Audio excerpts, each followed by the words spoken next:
Hello everyone, welcome to the official channel of Samiksha Institute.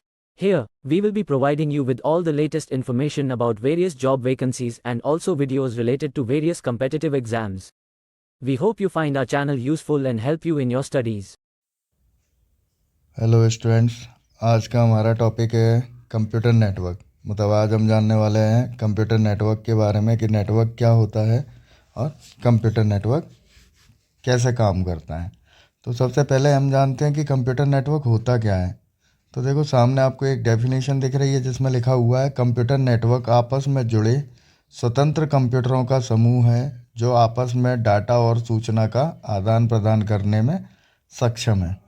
तो इसका मतलब क्या हुआ कि जैसे हमारे जो कंप्यूटर्स होते हैं उनको हमने एक केबल के द्वारा आपस में कनेक्ट कर दिया और कनेक्ट करने के बाद एक सिस्टम का डाटा हम दूसरे सिस्टम पर एक्सेस करना चाहते हैं तो उसके लिए उस उस कंप्यूटर की शेयरिंग कर देते हैं दूसरे कंप्यूटर के साथ, या उसको शेयर कर देते हैं हम काय के साथ, सर्वर के साथ। अब सर्वर क्या होता है ये हम इसमें आगे जानेंगे। नेक्स्ट वीडियो जो मैं बनाऊंगा उसमें जैसे टोपोलॉजीज़ और आपको नेटवर्क के बारे में बताऊंगा, तो वहाँ पे हम देखेंगे कि सर्वर क्या होता है और क्लाइंट क्या होता है। तो अभी हम केवल इतना समझते हैं कि हम शेयर कर देते हैं एक ड्राइव को किसी फोल्डर को, और एक कंप्यूटर का डाटा हम किसी भी कंप्यूटर पर एक्सेस कर सकते हैं। ठीक है।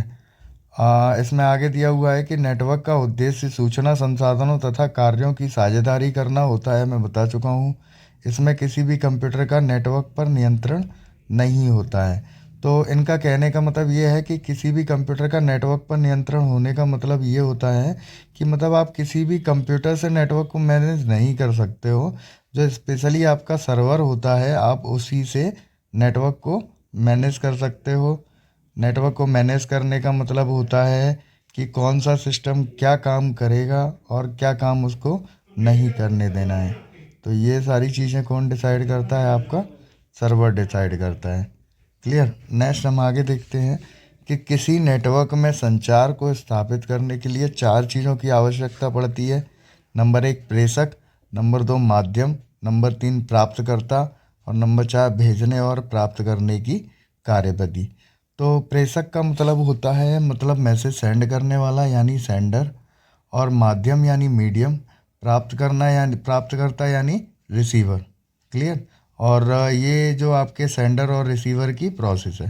तो ये चार चीज़ें इन्होंने बताई हुई हैं। तो सेंडर सीधी सी बात है कि जब भी हम कोई लेटर टाइप करते हैं या हम अपने व्हाट्सअप वगैरह पे मैसेज करते हैं, तो मैसेज आप करते हो तो कब करते हो? जब आपके पास कोई सेंडर होता है कि मतलब जो आपको मैसेज करना है वो किसको करना है या कहाँ भेजना है। तो सबसे पहले हमें ये पता होना चाहिए जब भी हम कोई मैसेज भेजते हैं। ठीक है। दूसरा, मीडियम, किस जरिए से वो मैसेज एक जगह से दूसरी जगह जाएगा। क्लियर। तीसरा है आपका प्राप्तकर्ता, मतलब प्राप्त करने वाला, यानी सेंडर हो गया आपका जो मैसेज भेज रहा है, और रिसीवर यानी प्राप्तकर्ता हो गया जिसको मैसेज रिसीव होने वाला है। क्लियर। तो तीनों चीज़ें समझ में आ गई, प्रेषक, माध्यम और प्राप्तकर्ता। अब हम चौथे पॉइंट्स की बात करते हैं कि भेजने और प्राप्त करने की कार्यविधि।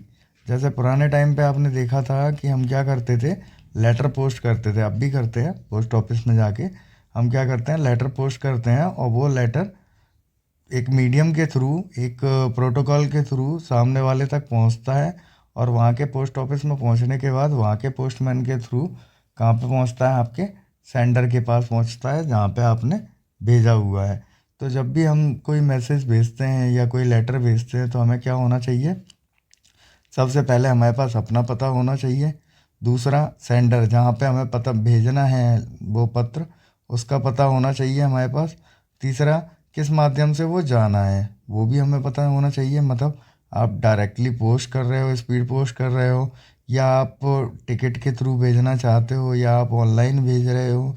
तो ये मीडियम होते हैं हमारे। तो ये भी हमें पता होना चाहिए कि हम किस माध्यम से वो मैसेज सामने वाले तक भेज रहे हैं। इसके बाद नेक्स्ट आता है हमारा प्रोटोकॉल। प्रोटोकॉल क्या होता है? किसी नेटवर्क में विभिन्न कंप्यूटरों को आपस में जोड़ने तथा सूचनाओं के आदान प्रदान को सरल बनाने के लिए बनाए गए रूल्स और प्रक्रियाएं क्या कहलाती हैं?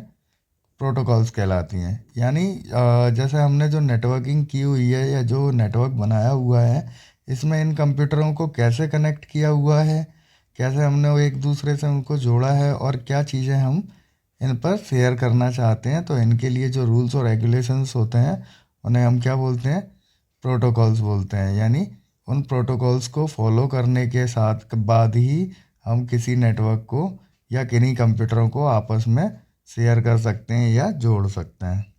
क्लियर। नेक्स्ट होता है आपका नोड। नोड क्या होता है, नेटवर्क से जुड़े विभिन्न कंप्यूटरों का अंतिम बिंदु या टर्मिनल जो नेटवर्क के संसाधनों का उपयोग कर सकते हैं, नोड कहलाता है। सिंपल सी बातों में बात करें तो जो क्लाइंट होता है, जो पीसी होता है आपका, हम उसी को नेटवर्किंग में या नेटवर्क में क्या बोलते हैं, नोड बोलते हैं। नेक्स्ट आपका क्या है, सर्वर। अभी मैंने बताया था आपको कि अभी हम सर्वर पढ़ेंगे आगे। देखो सर्वर आ गया। तो सर्वर क्या होता है, नेटवर्क के किसी एक नोड को संचार व्यवस्था बनाए रखने तथा साझा संसाधनों के उपयोग में नियंत्रित करने की जिम्मेदारी सौंपी जाती है। मैंने आपको क्या बताया था कि हमारा जो भी नेटवर्क है उसमें हम किसी भी कंप्यूटर से नेटवर्क की जो कंडीशंस हैं उनको मैनेज नहीं कर सकते हैं। केवल हमारे पास एक ही ऑप्शन होता है, सर्वर। सर्वर के द्वारा हम क्या कर सकते हैं, इन सारी कंडीशंस को मैनेज कर सकते हैं कि भाई किसको क्या काम करने देना है और किसको क्या काम नहीं करने देना है। तो ये परमिशंस हम उसको देते हैं जो हमारे नेटवर्क पर अलाउड होती है। फिर उसके बाद में जिस पीसी को आपने जो परमिशंस दी हुई हैं, केवल वो पीसी वही काम कर सकता है ना। और जिस ड्राइव को शेयर किया हुआ है, केवल उसी ड्राइव को सारे पीसी एक्सेस कर सकते हैं या नहीं कर सकते हैं। ये सारी चीज़ें कौन डिसाइड करता है, सर्वर डिसाइड करता है। यह नेटवर्क से जुड़े प्रत्येक कंप्यूटर को विभिन्न सेवाएं प्रदान करता है। क्लियर। तो ये सारी सुविधाएं कौन प्रदान करता है, सर्वर प्रदान करता है। नेक्स्ट हम बात करते हैं संचार की विधियां। तो भाई जो संचार होता है या जो कम्युनिकेशन होता है वो किस टाइप से होता है वो हम देखेंगे। तो हमारी सबसे पहली विधि है सिंप्लेक्स। सिंप्लेक्स का मतलब क्या होता है, सिंप्लेक्स का मतलब क्या होता है, इसमें लिखा हुआ है डाटाओं व सूचनाओं का एक ही दिशा में संचारण होता है। इसमें सूचनाओं का प्राप्त होना सुनिश्चित नहीं है, जैसे रेडियो का प्रसारण। एग्जाम्पल दे रखा है इन्होंने। तो इसको हम अगर हिंदी इंग्लिश में बात करें तो हम इसको बोलते हैं सिंप्लेक्स। ठीक है। तो सिंप्लेक्स का मतलब क्या होता है कि इसमें जो कम्युनिकेशन होता है वो ओनली वन वे कम्युनिकेशन होता है। वन वे कम्युनिकेशन का मतलब क्या होता है कि जैसे दो व्यक्ति बात करते हैं आपस में, तो एक व्यक्ति ने क्वेश्चन किया और दूसरे ने क्या किया, आंसर दे दिया। तो ये क्या हो गया, आपका वन वे कम्युनिकेशन नहीं हुआ। वन वे कम्युनिकेशन का मतलब होता है कि केवल एक ही व्यक्ति बोलता जा रहा है, दूसरा व्यक्ति ना तो क्वेश्चन कर सकता है और ना ही जवाब दे सकता है। जैसे एग्जाम्पल में दिया हुआ है आपका रेडियो। रेडियो की जगह मैं अगर एक और एग्जांपल लूँ तो इसमें हम बोल सकते हैं टीवी। टीवी में आप जब टीवी देखते हो तो केवल टीवी ही बोलता है, आप उसे ना तो कुछ बोल सकते हो और ना ही आप उससे कोई क्वेश्चन कर सकते हो। तो ये होता है आपका सिंप्लेक्स यानी वन वे कम्युनिकेशन। दूसरा होता है आपका हाफ ड्यूप्लेक्स। हाफ ड्यूप्लेक्स में क्या होता है कि इसमें सूचनाओं का संचारण दोनों दिशाओं में किया जा सकता है, पर एक बार में एक ही दिशा में सूचनाएं जा सकती हैं। जैसे टेलीफोन पर आवाज़ का आदान प्रदान, इसके लिए दो तार की आवश्यकता पड़ती है। ऐसा भी कुछ नहीं है। मैं अगर इसको सिंपल एग्जांपल से समझाऊं तो आप लोगों ने देखा होगा मूवी में क्या होता है कि एक वॉकी टॉकी होता है। तो वॉकी टॉकी दो लोगों के पास है और दोनों आपस में बात कर सकते हैं। ये वन वे कम्युनिकेशन नहीं हुआ, क्योंकि इसमें दोनों की तरफ आवाज़ आती भी है और दोनों अपने अपने सवाल और जवाब करते भी हैं, लेकिन उनका तरीका बदल जाता है। वो कैसे, जैसे एक ने क्वेश्चन किया, आप लोगों ने देखा होगा मूवीज़ में कि जब कोई वॉकी टॉकी पर बात करता है तो वह पहले अपने कोड बोलेगा। कोड बोलने के बाद वो जब सामने वाला उसको रिसीव कर लेगा और उसका रिप्लाई कर देगा, तब वो अपना मैसेज पास करेगा और मैसेज पास करने के बाद वो बोलता है ओवर एंड आउट। तो ओवर एंड आउट का मतलब होता है कि भाई मेरी बात ख़त्म हो गई है, अब तुम अपनी बात स्टार्ट कर सकते हो।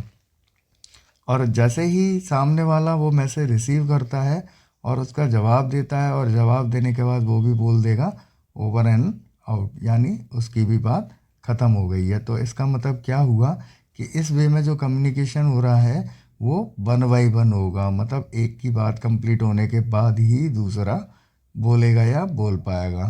क्लियर। तो ये होता है आपका हाफ ड्यूप्लेक्स यानी अर्ध ड्यूप्लेक्स विधि। क्लियर। तीसरा होता है आपका फुल ड्यूप्लेक्स। फुल ड्यूप्लेक्स में क्या होता है कि इसमें जो कम्युनिकेशन होता है वो दोनों दिशाओं में होता है। दोनों दिशाओं से मतलब डायरेक्ट हम दोनों तरफ से बोल सकते हैं और सुन भी सकते हैं। जैसे हम मोबाइल फ़ोन्स वगैरह में देखा है कि आप कुछ बोल रहे हो और उधर से सामने वाले ने भी कुछ बोला तो आपको सुनाई दे जाता है। इसमें दिया हुआ है, देखते हैं। सूचना तथा डाटा को दोनों दिशाओं में एक साथ प्रेषित किया जा सकता है। इसमें 4 तार की ज़रूरत पड़ती है। क्लियर। तो फुल डुप्लेक्स में यही था कि इसमें जो कम्युनिकेशन जो होगा वो दोनों वेज में होगा, यानी दोनों तरफ से हम आपस में एक ही टाइम पर बोल सकते हैं या दोनों तरफ से एक ही टाइम पर जवाब दे सकते हैं। तो ये क्या होता है आपका फुल डुप्लेक्स होता है। इसके बाद आता है आपका बैंडविड्थ। बैंडविड्थ क्या होता है? डाटा के संचारण के समय माध्यम में उपलब्ध उच्चतम और निम्नतम आवृत्ति यानी हायर एंड लोअर फ्रिक्वेंसी की सीमा बैंडविड्थ कहलाती है। बैंडविड्थ जितना अधिक होगा डाटा का संचारण उतना ही तीव्र होगा। क्लियर। तो यानी ये क्या है? फ्रिक्वेंसी है। तो फ्रिक्वेंसी की जो जितनी ज़्यादा होगी उतना ही डाटा का संचारण यानी डेटा का फ्लो तीव्र होगा यानी तेज़ होगा। क्लियर। तो ये होता है आपका बैंडविड्थ। इसके बाद आता है ब्रॉडबैंड। अब ब्रॉडबैंड क्या होता है? तो इस सेवा का उपयोग तीव्र गति से अधिक डाटा के संचारण के लिए किया जाता है। इसमें डाटा स्थानांतरण की गति 1 मिलियन यानी 10 लाख ब्रॉड या इससे अधिक हो सकती है। वर्तमान में इंटरनेट के लिए ब्रॉडबैंड सेवा का प्रयोग किया जा रहा है। यानी अभी हम जो सर्विस यूज़ कर रहे हैं वो कौन सी सर्विस है? ब्रॉडबैंड सर्विस है। तो इससे क्या होता है? ये केवल काय के लिए होता है? आपके जो डेटा की जो स्पीड होती है उसको बढ़ाने के लिए यूज़ किया जाता है। आप लोगों ने सुना होगा कि जो कनेक्शन हम लेते हैं इंटरनेट के लिए उसकी स्पीड फास्ट होती है आपके वाईफाई वगैरह से, यानी इसकी स्पीड ज़्यादा होती है। तो ये क्या बताया? ब्रॉडबैंड उसी के बारे में बताया गया है। इसके बाद हम नेक्स्ट बात करते हैं काय की? संचार के माध्यम की यानी मीडियम। ये मतलब कैसा होना चाहिए संचार? तो उसके लिए क्या है? डाटा और सूचनाओं के संचारण के लिए कुछ महत्वपूर्ण माध्यम है। तो इनके नाम दिए हुए हैं। सबसे पहला दिया हुआ है युग्म तार, दूसरा दिया हुआ है कोएक्सियल केबल, तीसरा दिया हुआ है प्रकाशीय तंतु, चौथा दिया हुआ है आपका माइक्रोवेव और पांचवा दिया हुआ है संचार उपग्रह। तो इसे हम देखते हैं। सबसे पहले युग्म तार पर बात करते हैं। तो इसमें क्या होता है? तांबे के 2 तार होते हैं जिन पर कुचालक की परत चढ़ी रहती है। ये आपस में लिपे रहते हैं और संतुलित माध्यम बनाते हैं, जिसे केबल में शोर में कमी आती है यानी नॉइज़ उत्पन्न नहीं होता है। क्लियर। तो इसे हम बोलते हैं युग्म तार। युग्म तार यानी ट्विस्टेड पेयर केबल, इसको इंग्लिश में बोलते हैं ट्विस्टेड पेयर केबल। अब हम बात करते हैं कोएक्सियल केबल की। तो कोएक्सियल केबल की बात करते हैं तो इसमें क्या है? इसमें केंद्रीय ठोस चालक के तारों और चालक तार की जाली, जिसे शील्ड भी कहते हैं, रहती है तथा दोनों के बीच में प्लास्टिक का कुचालक रहता है। तार की जाली भी कुचालक से ढकी रहती है। संकेतों का संचरण केंद्रीय ठोस तार से होता है जबकि शील्ड अर्थ से जुड़ा रहता है। इसका उपयोग केवल टीवी नेटवर्क में किया जा सकता है। आपने देखा हुआ है कि हम डिस्क वगैरह की जो वायर यूज़ करते हैं या जो केबल यूज़ करते हैं उसमें इसी टाइप से रहता है। या हम आजकल जितने भी अपना डाटा के डीटीएच वगैरह हैं उन सब में जो केबल्स यूज़ की जाती है वो कौन सी केबल होती है? आपकी कोएक्सियल केबल होती है। अब हमने इससे पहले पढ़ा था युग्म तार यानी ट्विस्टेड पेयर केबल। तो इसका यूज़ हमने कहाँ पे देखा था? इसका यूज़ मैं अगर बोलूँ तो टेलीफोन लाइंस वगैरह में इसका यूज़ किया जाता है। नेक्स्ट होता है इसमें क्या? प्रकाशीय तंतु। तो प्रकाशीय तंतु क्या होता है? इसमें ग्लास या प्लास्टिक या सिलिका का बना अत्यंत पतला तंतु होता है जो एलईडी या लेज़र डायोड द्वारा उत्पन्न संकेत युक्त प्रकाश को एक स्थान से दूसरे स्थान तक ले जाता है। हाँ, तो प्रकाश को पुनः संकेतों में बदलने के लिए फोटोडायोड का इस्तेमाल किया जाता है। यह रेडियो आवृत्ति अवरोधों से मुक्त होता है। इसमें शोर अत्यंत कम, बैंडविड्थ अधिक, गति तीव्र तथा संकेतों की हानि निम्नतम होती है। ये लंबी दूरी के संचार के लिए उपयुक्त है, पर इसको लगाने और रख रखाव करने का खर्चा अधिक होता है। तो इसमें क्या होता है कि इसमें आपकी एक प्लास्टिक की पाइप टाइप का रहता है और उसमें एक पॉइंट से लेज़र बीम को छोड़ा जाता है तथा दूसरे पॉइंट पर वो लेज़र बीम रिसीव होती है। क्लियर। तो जो एक पॉइंट से लेज़र बीम को छोड़ा जाता है और दूसरे पॉइंट पर जो रिसीव होती है, तो उसमें जो प्लास्टिक का जो पाइप होता है, तो उससे क्या इफ़ेक्ट पड़ता है कि उस प्लास्टिक के पाइप में जो डेटा भेजा जाता है या जो नेटवर्क आपका आता है, तो उसमें जो नेटवर्क की स्पीड कम नहीं होती। क्यों? क्योंकि जितना डाटा एक पॉइंट से आ रहा है उतना ही डाटा आपको दूसरे पॉइंट पर मिल जाता है उस तंतु के वजह से, यानी उस पाइप की वजह से जिसमें से होके वो डाटा जा रहा है। तो मतलब वो डाटा को क्या करता है, एब्जॉर्ब नहीं करता है, डाटा को कम नहीं करता है, तो उसको वैसा का वैसा ही आगे ट्रांसफ़र कर देता है। क्लियर। तो ये होता है आपका प्रकाशीय तंतु। नेक्स्ट है आपका डेटा प्रसारण सेवा। तो डेटा प्रसारण सेवा में हम देखते हैं कि भारत में प्रमुख डेटा प्रसारण सेवा प्रदाता, जिन्हें कॉमन कैरियर्स भी कहते हैं, निम्न है। Number 1, VSNL। VSNL का मतलब होता है विदेश संचार निगम लिमिटेड। Number 2, BSNL। BSNL का मतलब होता है भारत संचार निगम लिमिटेड। नंबर 3 होता है MTNL। MTNL होता है आपका महानगर टेलीफोन निगम लिमिटेड। ये तीनों ही फुल फॉर्म्स याद रखें, तीनों फुल फॉर्म्स में से कोई ना कोई फुल फॉर्म हर बार एग्ज़ाम में पूछ लेता है। क्लियर। तो ये फुल फॉर्म्स याद रखें। अब इनके द्वारा प्रदत्त मुख्य सेवाएं हैं, मतलब इनके द्वारा जो प्रदान की जाने वाली सेवाएं हैं उनके बारे में जानते हैं। तो सबसे पहला है आपका डायल अप कनेक्शन या डायल अप लाइन।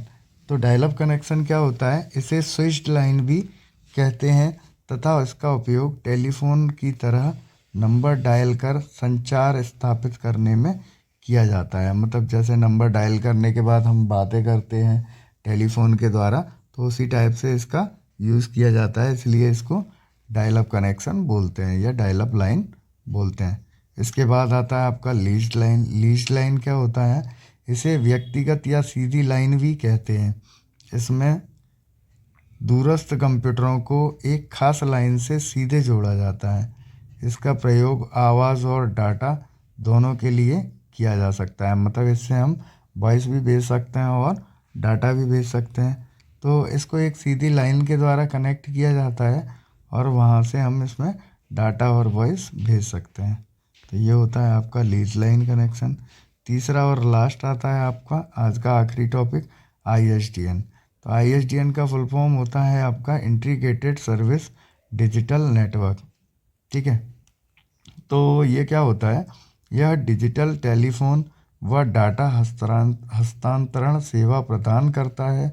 चूँकि डाटा हस्तांतरण डिजिटल रूप में होता है, इसलिए इसमें मोडेम की ज़रूरत नहीं पड़ती है। अभी हमें नहीं पता कि मोडेम क्या होता है। तो मोडेम का फुल फॉर्म होता है मॉड्यूलेटर और डिमॉड्यूलेटर। क्लियर। ये एग्ज़ाम में कई बार पूछा गया है कि मोडेम का फुल फॉर्म क्या है। तो मोडेम का फुल फॉर्म होता है मॉड्यूलेटर और डिमॉड्यूलेटर। तो मॉड्यूलेटर और डिमॉड्यूलेटर का क्या काम होता है कि ये क्या करता है, एनालॉग सिग्नल्स को डिजिटल सिग्नल्स में बदलता है।